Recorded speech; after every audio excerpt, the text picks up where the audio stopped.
আমি আবার বলছি, মহানায়ক উত্তম জেঠু না, আবার উত্তম জেঠু, এরকম একটা জায়গায় আমাকে দেওয়া হয়েছিল কাজটা।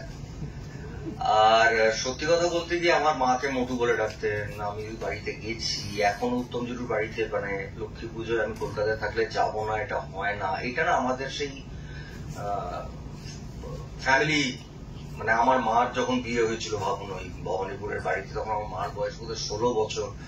আর উত্তম জেঠুর বাড়িতে খুব বড় করে দোল হতো।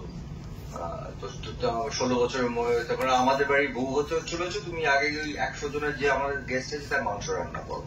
এই হচ্ছে আমাদের পারিবারিক সম্পর্ক।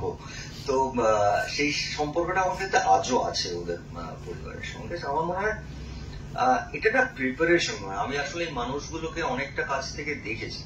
উত্তম জেঠু, সৌমিত্র বাবু, আমার বাবা, মানে এই জায়গাটাকে আমি একটু চোখের সামনে দেখেছি। হ্যাঁ, তখন ভাবিনি যেটা আমি অভিনেতা হিসেবে দেখবো, কিন্তু ওই মানুষগুলোর যে কি বলবো সোয়াগ, আজকের ভাষায়, হ্যাঁ, এই সোয়াগটা না আমরা খুব মিস করছি। ঠিক ঠিক।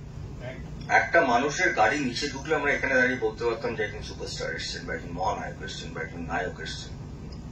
ওটা কিন্তু আস্তে আস্তে হারিয়ে যাচ্ছে।